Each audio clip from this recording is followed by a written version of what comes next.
Social practice bits previous year DSC. మొదటి ప్రశ్న, సుభాష్ చంద్రబోస్ భారత జాతీయ సైన్యాన్ని ఏర్పరచుటకు ఈ దేశ యుద్ధ ఖైదీలను తీసుకున్నారు?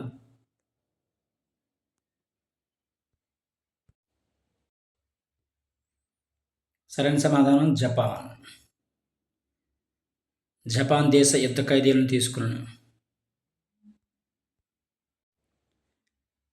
తర్వాత ప్రశ్న, 1967 ఎన్నికల తర్వాత వామపక్ష పంతా వైపు మొగ్గు చూపిన కాంగ్రెస్ ప్రధానమంత్రి?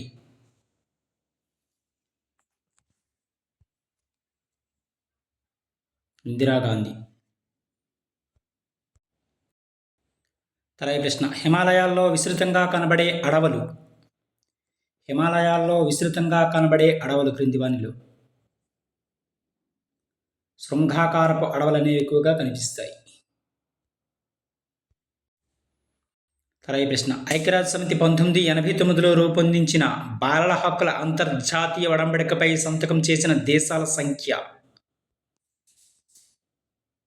191. తర్వాత ప్రశ్న, అక్షాంశాలు రేఖాంశాల ఆధారంగా పటాలను ఖచ్చితంగా తయారు చేయుటకు ప్రయత్నించిన వారు క్రింది వానిలో? గ్రీకులు. తర్వాత ప్రశ్న, ఆంధ్రప్రదేశ్లో భూపరిమితి చట్టం అమల్లోకి వచ్చిన తేదీ? జనవరి 1975 అమల్లోకి వచ్చింది. తర్వాత ప్రశ్న, జగన్ మిత్రమండలి దళితులను ఈ మతం చేపట్టడానికి ప్రోత్సహించింది?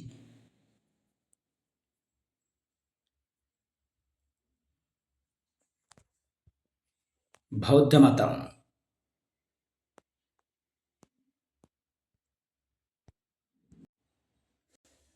తర్వాత ప్రశ్న, అమెరికాలోని మొదటి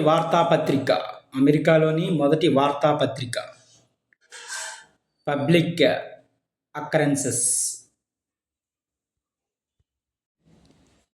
తర్వాత ప్రశ్న, రేఖ గుర్తును ఈ క్రింది వాటిని గుర్తించడానికి ఉపయోగిస్తాం? Line symbol is used to locate. నదీ ప్రవాహ మార్గాన్ని సూచించడానికి ఉపయోగిస్తారు. తర్వాత ప్రశ్న, పెన్నా నది యొక్క ఉపనది క్రింది వానిలో? పెన్నా నది యొక్క ఉపనది పాపాగ్ని. తర్వాత ప్రశ్న, నౌకాదళాన్ని అభివృద్ధిపరిచి గంగా నది లోయ, శ్రీలంక, ఆగ్నేయాసియా ప్రాంతాలపై దండెత్తిన చోళరాజు ఎవరు క్రింది వానిలో? మొదటి రాజేంద్రుడు. తర్వాత ప్రశ్న, రుద్రమదేవిని రుద్రదేవ మహారాజుగా పిలిచింది ఎవరు క్రింది వానిలో? బొలినాయకుడు. తర్వాత ప్రశ్న, వీరపురుషదత్తుడు ఈ వంశానికి చెందిన రాజు? వీరపురుషదత్తుడు. ఇక్ష్వాకుల వంశానికి చెందిన రాజు వీరపురుషదత్తుడు.